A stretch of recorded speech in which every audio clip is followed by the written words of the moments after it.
Singularity.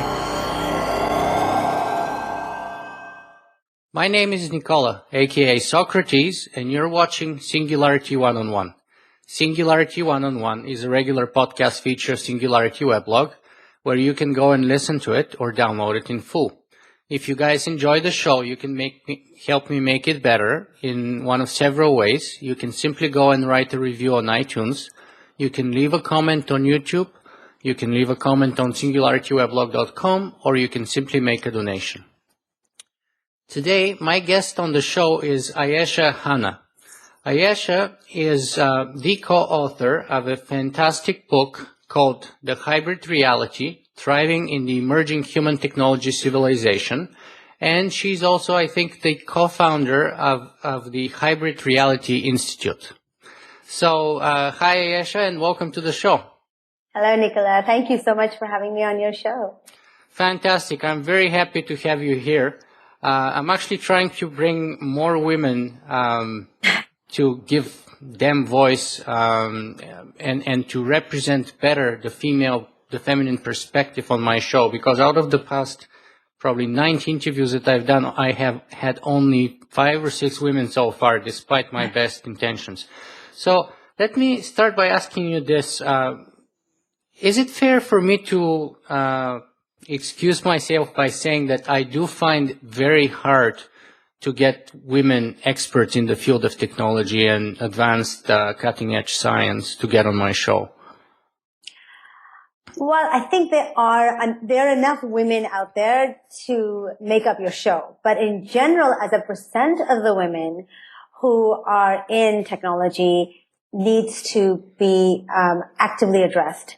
And so in New York, for instance, Reshma Saujani, whose congressional campaign I advised a couple of years ago, has actually set up a campaign called Girls Who Code. There is a young woman that I met recently in Hong Kong who started a Robo-Gals organization, and she was Australian of the Year in 2012. She's just, a teenager, but very brilliant. In our institute itself, we have a roboticist, and we have some people thinking about multimedia and technology. So I think that this is an area we really need to involve more women in, and I think we'll see that more and more. In my own home, I have a young daughter. She's 3.5, and I've been trying to bring her into technology and algorithmic thinking for some time.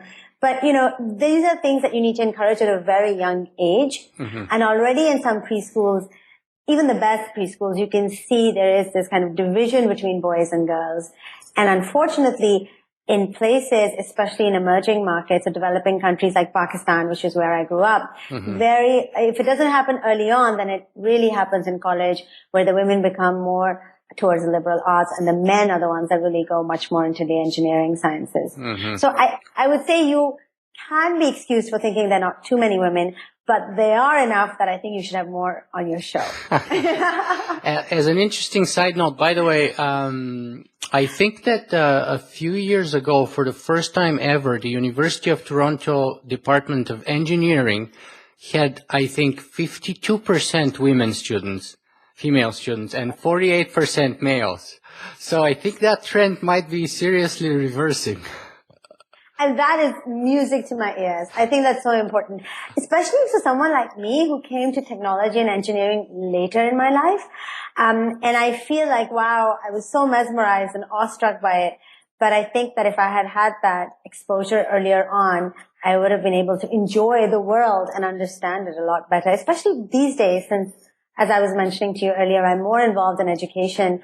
Technology is like another language, like mm-hmm. math or art. You really need to learn it just as a basic skill. Mm-hmm. And speaking of other languages, there's those very traditional stereotypes, and people like John Gray, for example, have sold, 20 or 30 million books selling their message that, women are from Venus and men are from Mars, and therefore we speak different languages, and therefore in this kind of stereotypical traditional way of thinking, it's very natural that men will be more technologically inclined rather than women. What do you want to say about that? I would disagree with that completely. And I think it's just based on my own experience, not only of being a technologist, everywhere from being a programmer to managing multi-million-dollar projects to actually thinking theoretically and doing my PhD in information infrastructures, I've really been exposed to the breadth of issues and problems and thinking and models, computational and otherwise. And there is nothing to say the conversations that I've had with men that they were any better, any worse than women. Mm-hmm. And I think these stereotypes really need to be completely demolished. Yeah, I absolutely agree with you, and hence my attempt to bring more feminine representation on my show. Now let's move on to what you guys do, because I think I had the pleasure of meeting you and watching a presentation of yours when I was at Singularity University. And you have this very interesting concept called the hybrid reality. So perhaps it's best for me to start by reading just a couple of sentences from your book, and they go like this. The hybrid age is a new socio-technical era that is unfolding as technologies merge with each other and humans merge with technology, both at the same time. So would you mind unpacking this idea about the hybrid age, the hybrid reality for us, please? Well, I think the key word here is socio-technical, which means that our relationship with technology is changing. So even though a lot of people think that and believe we're still in the information age, and we very much are so, and perhaps the intensification of information and the computing technologies around it are the biggest technological trend. But from a socio-technical perspective, we are encountering a whole other way of dealing with technology. And there are a couple of reasons for that. One is that it's becoming much more ubiquitous and it's becoming much more invisible, especially if you look at infrastructure, networked infrastructure in cities. It's definitely becoming more intelligent. We may not have the robot nanny or the robot maid at the moment, but we have Siri. We have much more than just simple decision support mechanisms now. And I think that we're seeing already, and we've seen this with children, and Sherry Turkle has done some amazing research on this, that we are developing some kind of emotional relationship with technology artifacts. Now, all of this is having an impact on not only our sense of selves, our sense of identity, the automation of work. Our sense of selves is very tied to our work. And it is also having an effect on the way we organize ourselves as society, whether it's governance and self-governance, as we see in the ability to provide much more rapid feedback to government officials, or in the way that we socially organize ourselves, as we see on Facebook and other media. Or economically organize ourselves, which is things like TaskRabbit or other things where you see micro work and micro supply. So all being matched by technology. So these are just very basic examples from today. And I always never like to think 30 years from now.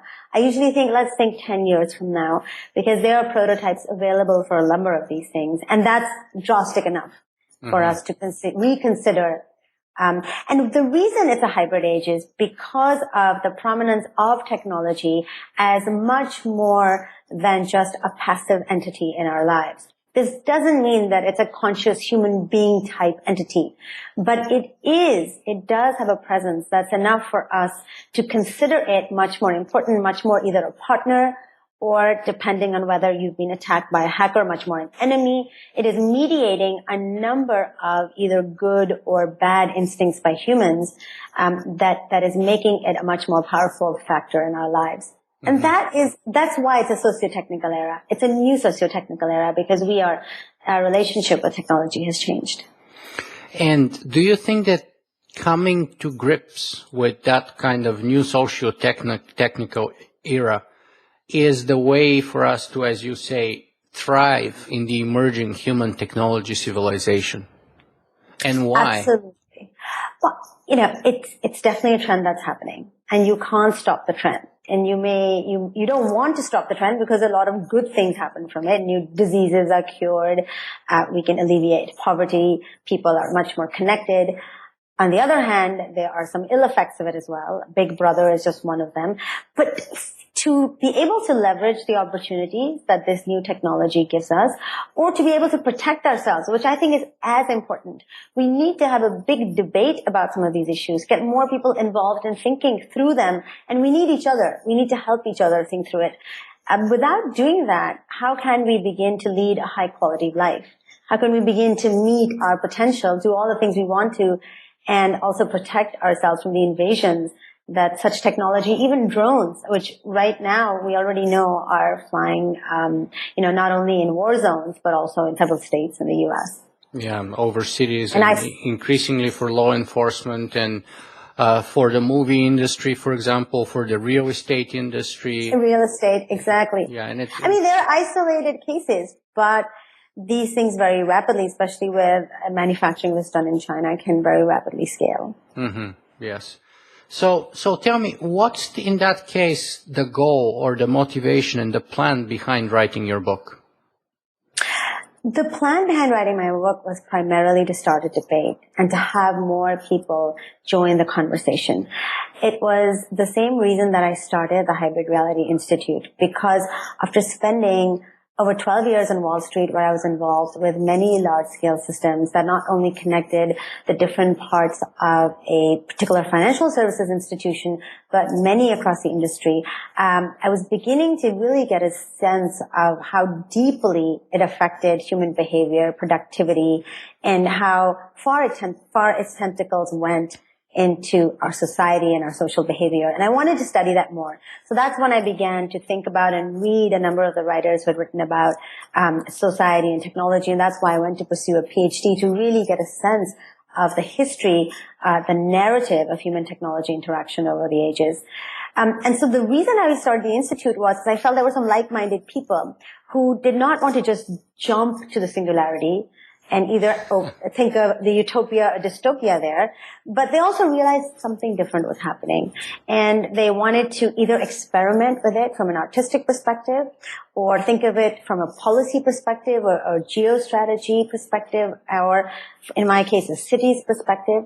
And we are a virtual set of people who get together and, as needed, form groups and think about some projects, but often work very independently, but find a lot of support in the community. Mm-hmm. And the book was also written for the same. It's just kind of a manifesto that I wanted to put out there. Well, of the hybrid, but also of what I considered was a new socio-technical age, and just something to just spark off and to contribute to a debate that was already started amongst many of us that should be actually on the agenda of every person. So you very well preempted my next question, which was about the Hybrid Reality Institute itself. So since we covered that, let me move on with the following question, which is, both in your book and generally in your work overall, you talk about the politics of technology and the philosophy of technology, which is very important, both of those. You just mentioned them. So would you mind walking us through the process of the way you think about the politics and philosophy of technology, and why is that important? Well, I think the politics of technology is really important because there is a need for us to really recognize that, at least for the moment and for the foreseeable future, technology, artifacts, etc., are made in a way that have some human interest embedded in them already. So if there is a Facebook page that's in a certain way, it's been designed for a certain way. A lot of us, for some reason, begin to think of this as completely devoid of any human interest or human politics. And especially when it comes to cities, when you have networked infrastructure, whether it's private or public sector based, and it's all over the city and it's watching you all the time, what it means is that there's a new social contract that is being signed between the person who lives in a city and the private and public authorities that are providing us the infrastructure. And I think it's very important for us to begin to question and understand what is done with this data, and to actively think about whether we agree with that information or not. This can go on to think about when we have robots or other forms of entities, technological entities that are automating jobs. I think that there may be some corporate politics involved that's pushing that, but then the government has to step up and say, look, we are going to really invest in skills redesign, retransfer, so that the people who are dislocated from these jobs are immediately able to find other jobs. So definitely there's politics involved, and there is a responsibility, there's politics in designing the software, there's politics in answering the software. And in both cases, there's a responsibility for the government and for activists to make the public aware so that they are not left stranded. It's very easy to write a book and say there'll be automation and people will not have jobs. These people have children, they need health insurance, they have cars, they have mortgages. This is, I want people to stop talking in statistics and think about human beings. And they should not have these frictions. If they were just prepared, they would not have these frictions. If their children are forming relationships with robots, or their grandparents are forming relationships with robots, it's going to have some kind of emotional repercussions. There should be information. Where do you go about this? How do you feel about this? And I think the more we talk about it in America and Canada and Singapore, I think the better it is for everyone. Let me ask you this though. Traditionally, for as long as we can remember, first of all, I have to say that I entirely agree with you that everything is political. As a former political scientist myself, that was, the mantra in the Department of Political Science. Everything is political. So yes, the repercussions of everything that we do are very much political. But let me ask you, traditionally government legislation, government policy, even ethics have lagged substantially behind the progress of technology. It's always been playing catch up. In a reality in which, that technological change is infinitely faster almost than ever before, how do you think is it ever going to be possible for government policy and legislation, or even ethics, to keep up with technology? It won't. It absolutely won't. So how do we regulate and mandate those things that you just suggested then? I think it will have to be kind of a combination of top-down and bottom-up. So basically, information infrastructures, or the ability for more and more people to have information about these technologies, will help to create some kind of movement. We will see more hackers and other kind of activist groups come out and spread this information. People will come out on the streets. I'm sure if it was very drastic. It's not a comparable case, but we saw what happened in Delhi with the atrocious gang rape of the young woman. These things used to happen before hundreds of thousands of people came out on the street because of the connectivity that the system provides now. And I'm really hoping that more and more egregious errors by the government, where it just lags behind and is not able to provide citizens the protection that they need, or the regulatory framework that they need, is kind of, they're compelled to do it because of citizens. Now, it's a fine line, right? Because you don't want the top-down pressure to be so much that it stifles innovation. Mm-hmm. So this is a fine line. And, if you think about chaos and basically order, you want to be at what they call the edge of chaos. Mm-hmm. And that is this balance, right? Where there's some controls, but it's loose enough that people are innovating and collaborating, and new products and services are being designed, but there are some security protocols and standards. This control can come from the government, or it can come from regulatory bodies like the World Wide Web. But it's a very tricky place. And we haven't even begun to think about, one of the other things with hybrid age is that you are having, instead of X number of disciplines, now you have an exponentially more number of disciplines, because they're all integrating with each other. Mm-hmm. So I think that's, I think hackers will be very useful in that. I know we've had a lot of New York Times coverage and all this hacking that's happening from China, but I am a strong believer that they are quite at the front lines of knowing how to protect citizens, those who care, how to protect citizens from some malware, which is the bigger problem, honestly, is if you had kind of a virus or a malware that is by a corporate entity, or who's going to protect you if the government is so behind? And I think that's almost a bigger issue than the more slower process of having the right regulations in place. Who is that they that you're referring to? I'm just trying to figure out, that would protect us. That's what I'm saying. There'll be activist groups and hackers. Because they're the ones who are already there. They are the ones who are so embedded in that kind of software and are so aware of it. It could be students. It would just be a kind of a homegrown community Part of it could be Anonymous nurtured or by WikiLeaks leaks kind of people? Yes, I think so. Yes. I mean, I know that that's very controversial. Some of the things that they do are not always good for national security, but I think that they are actually necessary, and the next generation of technology proliferation that we see. I think that there are two kinds, but the good kind are very necessary. So, do you think, in a way, that those activist groups of hackers are what stays in the way of Big Brother? Because you're talking about the idea of, getting all that data from pretty much everything that we do around us, smart this, smart that, smart everything. And then that's kind of like the perfect paradigm for Big Brother, isn't it? It is.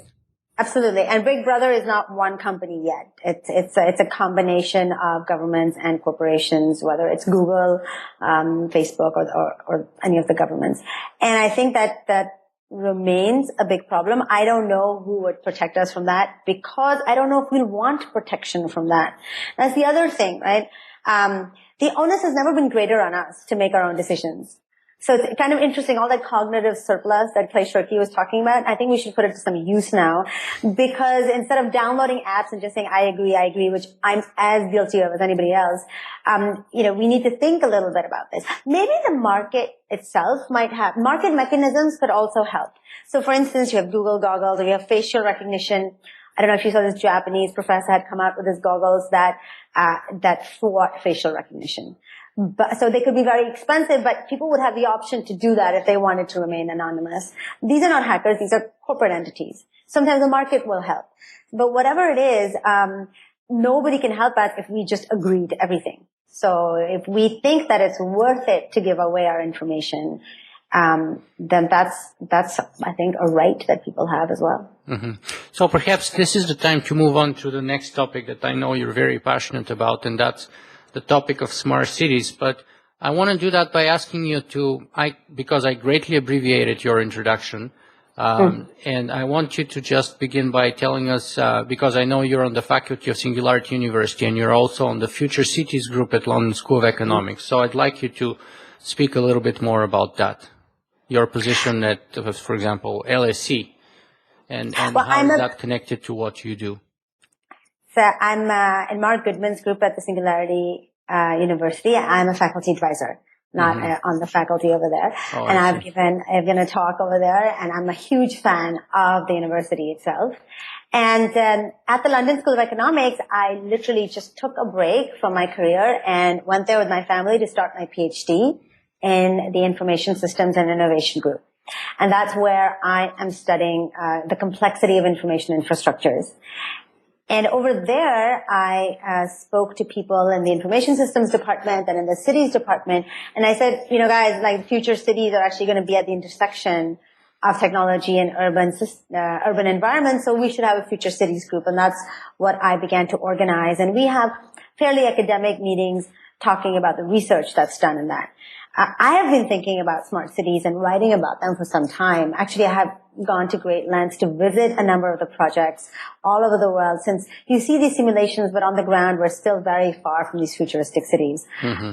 So I think there are a lot of interesting developments happening, and there's a lot of potential for us to lead a higher quality of life, a more sustainable quality of life. But again, there's the pros and cons, and that is just the nature of technology. I mean, there's such a old saying that technology is a double-edged sword, but that's kind of the basis that we all start with anyway. So let's talk about your idea of a smart city. What is a smart city anyway? For me, a smart city is one that has essentially a network infrastructure that allows all your civil services to be integrated and allows your personal preferences, whether it's health or security, your house, banking, etc., all have the option to be integrated if you should so agree for that to happen. It is something that makes it very seamless for you to move around in the city and cuts down a lot of the bureaucracy and inefficiencies that we have. It also helps you be more sustainable by taking over some of the decisions, by dynamically changing the electricity consumption in your households, for instance. So based on your preferences, you can lead a more sustainable life. You can connect with people much better. And you can also have the time to collaborate and co-work and also be productive and creative because you are dealing far less with the city. So city is a platform. Now that's one thing. So it's operationally much smoother, but it's more than that. It is more self-governed in a way, which means that the systems are there for you to provide immediate feedback. Whether it is through the traditional social media that we know, or Bloomberg has, or 411, but even more so, there may be, probably kiosks at bus stations where information is present. If you don't like something, you just click on it. There will be all kinds of interfaces across the city that will allow you to do that. That's the second element. The third element is the city as a platform provides a huge opportunity in the Internet of Things for a new type of entrepreneur to come up. An entrepreneur who not only can commercialize projects much sooner because he's able to connect with the right people at the right time, thanks to the information infrastructures in the city and beyond, but also because there are many products and services that will come up. The Google driverless car is one example of a car, or some versions before it. Also, they require many, many new products.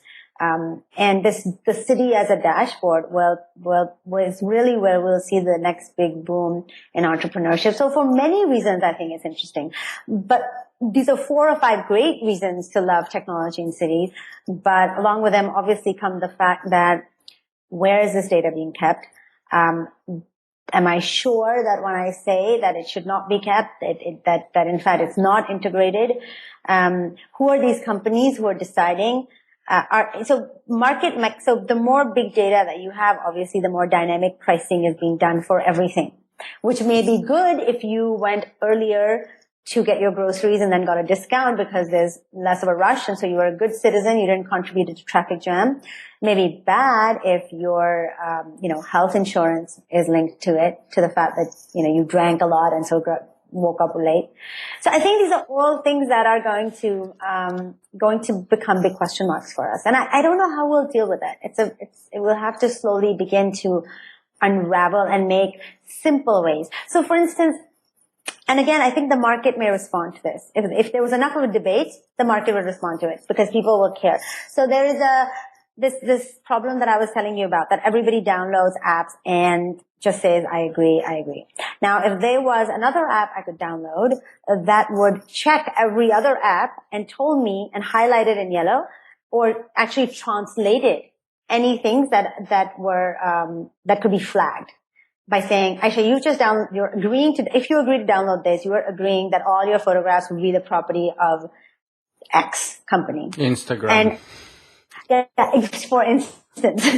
And, so that is something I would pay for. I would pay $1 for that. I would pay $2 for that, for sure. So I think it's the kind of thing where if enough people got sick of it, there were even 1 million people said yes. And then, it's a network effect. The more people use it, the more people find out about it. So I think we'll see. I wouldn't lose my trust in the market.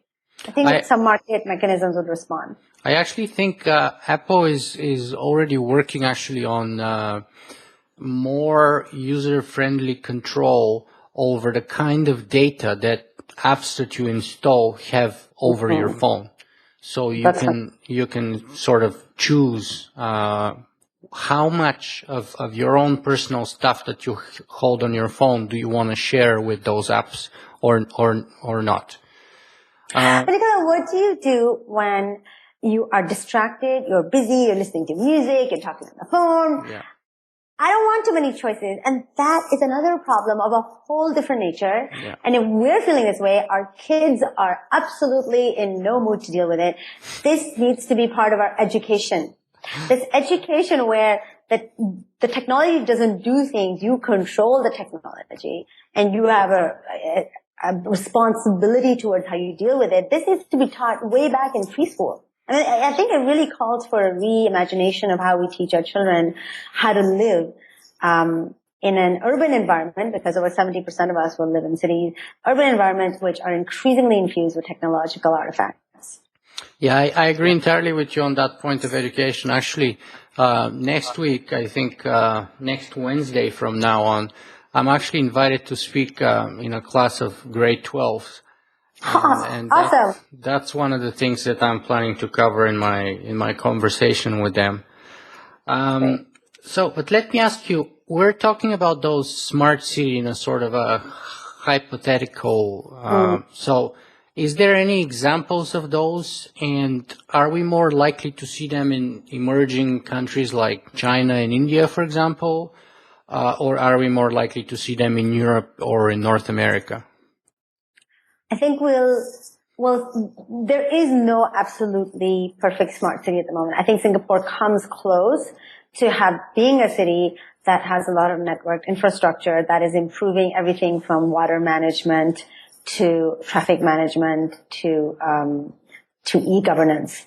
Now, on the other hand, a lot of pilot projects are being done across the world that are experimenting with how, as these sensors become cheaper and the data storage continues to fall precipitously, how can the society prepare for this, and how can they be scaled? These are happening in Europe. They're happening in America. In America, they will be very, I think, private sector driven. Because and this is what we see already, some of the companies that are happening. In Europe, in Germany, which is my case study in Berlin, there is, for instance, the idea that an electric car sharing should be integrated into public transportation. This is in so many ways such a wonderful thing. You get rid of car ownership, you bring in sustainable transportation, you improve the ability of people to not only save money but lower pollution in the city. This is something that the market itself was not ready to spontaneously do. The technology wasn't there and the prices were not right for the consumers to take it on. So the government, the German federal government had about a couple of demonstration projects in which it's an integration between the energy provider, whether it's solar energy, wind power, electricity, public transportation systems, car manufacturers, etc. And they all come together and they prototype the infrastructure. When we think of prototyping, we inevitably think of little like web apps or like some Google, we see these guys like doing prototyping, and that's really interesting.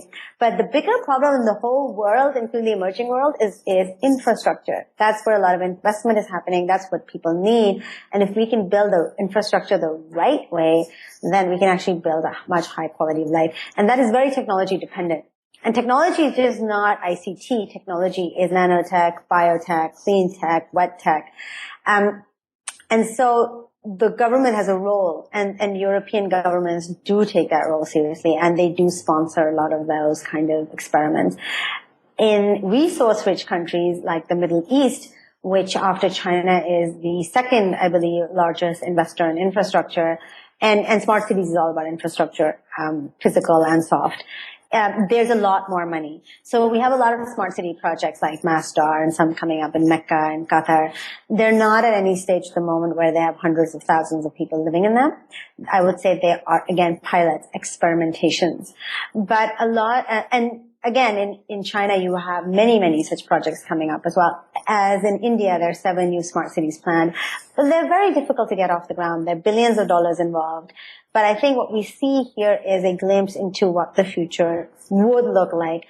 Right now, some of these cities have 50,000, 60,000 people. But the bigger problem is going to be how do we take existing cities with 9, 10, 11 million people and we begin to integrate smart technologies in them. We've seen New York do some amazing things in that respect. But like I said, it's very easy to get swayed by the futuristic simulations one sees, but we're at a very early stage in this area. But that doesn't mean it's not going there, and rapidly reaching that stage, which is why I think this is the right time to talk about it before we actually suddenly wake up one day and see it all around us. Mm-hmm. Now, I know that during your speech, you give Toronto as an example of a city that is on the way towards being smart city. And as a Torontonian, somebody who's been living here for 15 years, I have to say that from my point of view, I think from most of our president's point of view, Toronto doesn't look like a very smart city at all. Absolutely. I think Toronto has a long way to go. So does New York. So does Mumbai. Even Singapore is far from being pleased with its current state of governance. But I think that what we're seeing is certain areas being developed when certain kinds of new pilot projects taking place, where some of these experimentations are taking place. And I think that the people are looking to them to understand much better what such a scenario would look like. And let me take the Singapore example too, and talk a little bit about freedom. And I mean, does progress necessarily have to come at sort of the cost of restricting our freedoms? Because I mean, I personally admit I've never been to Singapore, but I've seen a few documentaries about it. And correct me if I'm wrong, but small things like, for example, chewing gum is illegal as far as I know. And from then onwards, you can talk about a technocratic sort of a society with very, in some cases, substantial limitations on citizens' freedoms and rights in order to induce that progress. So does progress have to come at the cost of personal rights and liberties? It doesn't, and I would disagree that Singapore is such a place. I've been here for 7 months now, and I have found the technocrats that you're talking about to be very, very thoughtful about the kinds of things that they are thinking about. And they're very keen to encourage entrepreneurs and young people to participate much more in economic innovation and productivity and to improve the education sector. Now, on the other hand, I know that there are a number of people who talk about the fact that the newspapers and the press are not as free. When I'm personally talking to friends here, I don't find them hesitating at all. But I do see, especially the older generation, which has seen Singapore come a long way, very frankly say, you have no idea the condition that Singapore was in, and these policies were very helpful. I didn't live through that period. I think now a young Singaporean is very much a digital native, like an American or even a Pakistani. They have their set of complaints and they have their set of things that they think is right. But I think during that time, I was definitely not here at that time, but I think that there is no need for it to come at the cost of rights and freedom liberties. But I do think that what we have seen is that a government that is technocratic and that is efficient and that is able to invest in human capital can actually take a country a long way. Mm-hmm. And for me, perhaps coming from Pakistan, which was where I was raised as a child and which I'm very grateful to for my childhood, but I'm very sad about the level of corruption and where it is now. We have a democracy only in name over there, whereas people have absolute lack of social mobility and they don't have the education infrastructure there. So they shouldn't be a trade-off, but they are certain practical things that one needs to realize when you have a lot of people and you want to move a country forward where it can stand next to other countries and where each one of your citizens feels very proud of the fact that you can compete with them at any level. So if I come, say, to visit you and I got a pack of gum with me on the flight and I forget that I'm in Singapore and I start chewing gum somewhere in a public place, would I get arrested or something? Honestly, I don't know about this chewing gum. Everybody sends me an email about this chewing gum thing. Maybe you'll get fined. I haven't done that, so I'm not sure. I do know that recently there was something about not smoking in certain public spaces. And I don't know, maybe there's a fine associated with that too. Well, I'll be a lot more sympathetic towards non-smoking bans. Honestly, I think, but chewing gum is perhaps for me, it's a little too much. Anyway, that's just... You should definitely come and visit. Yes, absolutely. Absolutely. I'll be very curious and eager to see it firsthand, actually. So, Ayesha, I think we're coming towards the last couple of questions of our interview. And I want to ask you the traditional 2 questions that I always ask at the end. And number 1 is, where can people find more about you and your work? What's the best place? I think the best place is, I have my own website, AyeshaKhanna.com, but really the best place to see what I'm doing right now and for the next couple of years, 5 to 10 years, will be the new startup, which is an educational and technology platform that I've started in Singapore called Urban Intel. So it's urbanintel.co. And essentially it provides a platform for vocational skills. So I think the big problem in Southeast Asia and South Asia is that people graduate from colleges and they are just not market ready. And they require kind of lifelong education. So I'm building a technological platform that allows companies to partner with academic institutions to specifically create the content that they need so that people who come in are immediately productive. And especially in rapidly urbanizing cities, there's a great lack of quality training that is needed. And so a lot of these sectors are opening up, at the most obvious one being hospitality, but so is retail management, manufacturing, construction. And vocational education has traditionally been associated with plumbing or being a mechanic, whereas I think vocational education 2.0 is much about managing the robots or managing the software that manages the port logistics, or doing the AutoCAD. So information intensive courses that can be provided digitally with interactive quizzes and can be used to link up the employers with the right people with the right skills. Well, so I think that's where you would find everything that I'm doing for many years now.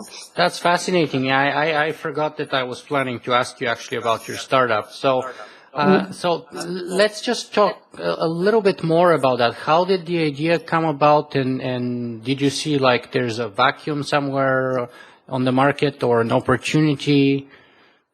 Well, I've been very interested in education for several years now. One of the things that I've been trying to do, but neither the technology nor the content was right, was to start a mobile literacy project in Pakistan. I intend to do that later on.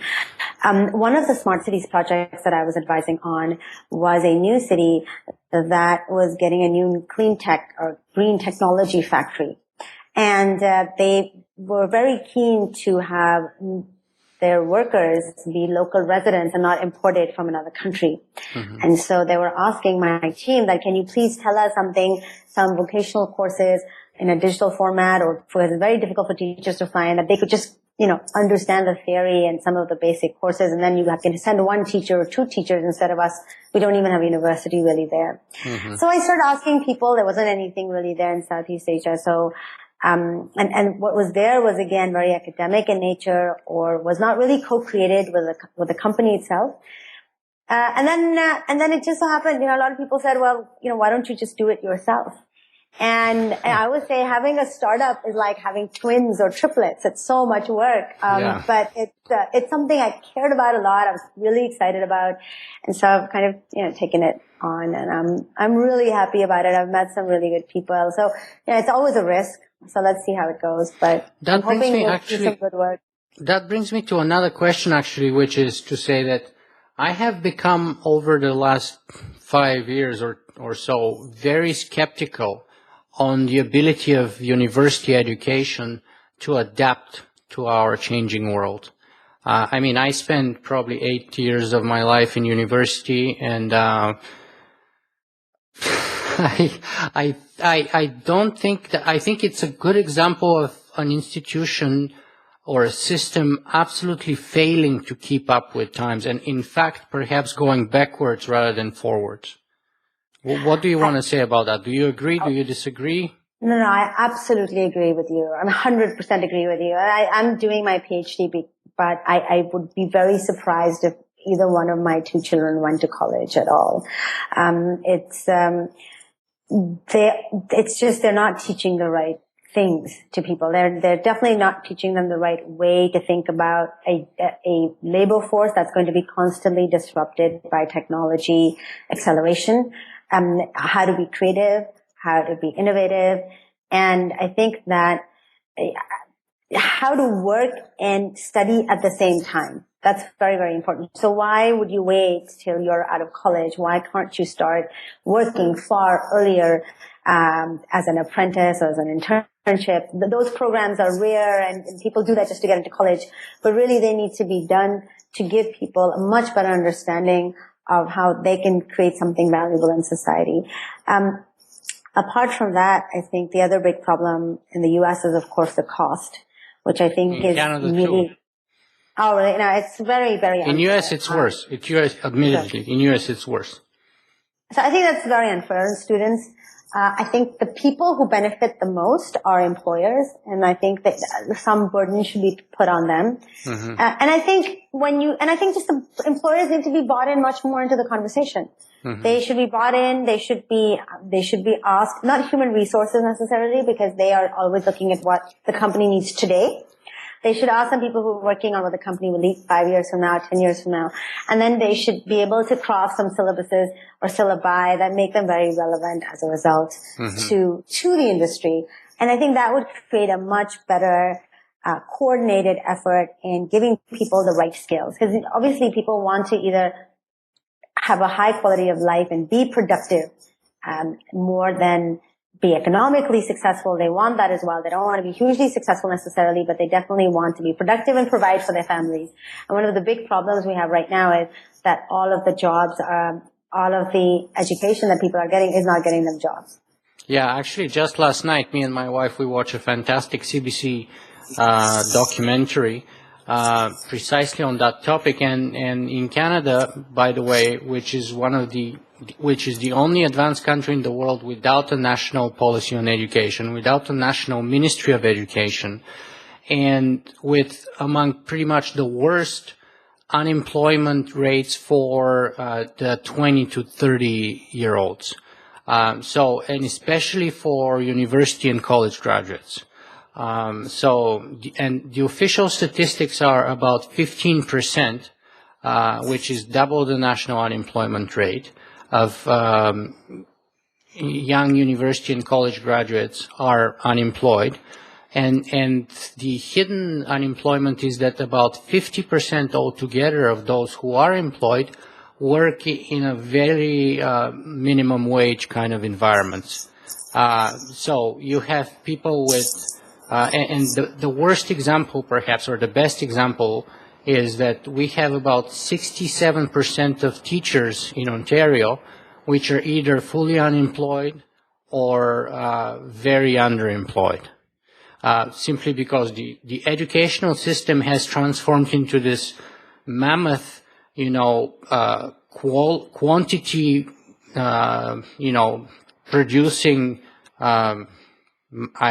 mastodons that basically produces people, makes them go into huge amounts of debt, and there's nothing for them to do after they graduate on the topic that they've graduated for. Yeah. It's very sad. It's only a problem that you see. I used to think you only see that in the Middle East or in Pakistan. That's where, because I was more aware of those areas, where I remember really bright kids who were not from well enough to do families that they would go abroad, but that they would go to local colleges and come out, be engineers, be doctors, and not get a job. And you can imagine in the Middle East, where the average age for a young man is in his early 20s, you have all these very bright, unemployed, educated unemployed men, and they're very frustrated and unhappy as a result. So I think that there's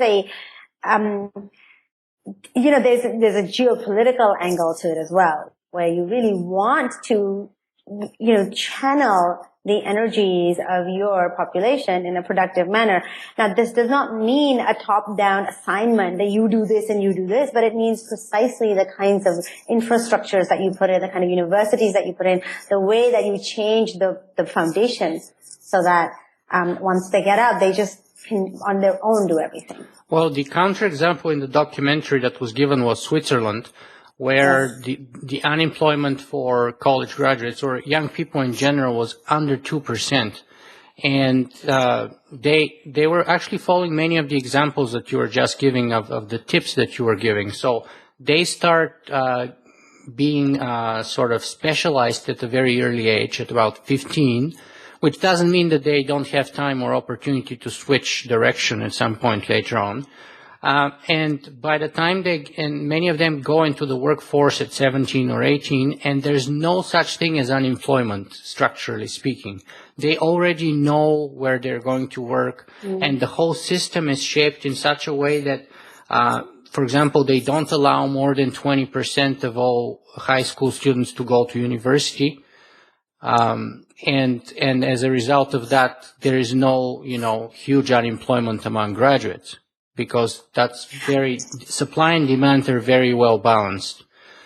Anyway, though, Ayesha, I really appreciate your time here, and I just want to ask you the very last question here for our interview, which is, if our viewers and listeners were to take the single most important thing from this interview with you today, what would you like that to be?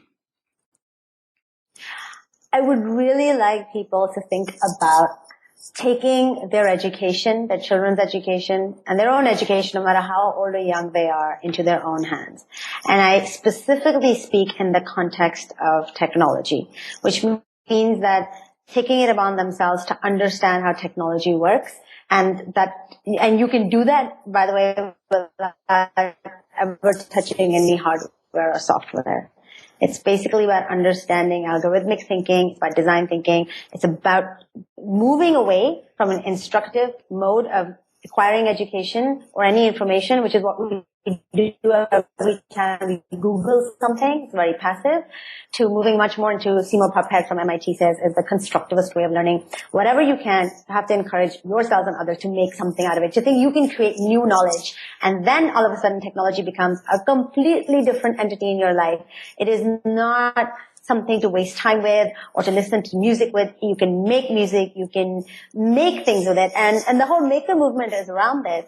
But I think that it starts with education. It's part of an attitude towards education. Mm-hmm. That's, I think, a fantastic point for us to end on. And so I would like to thank you very much, Ayesha Khanna, for being with us today. Thank you, Nicola. Bye-bye.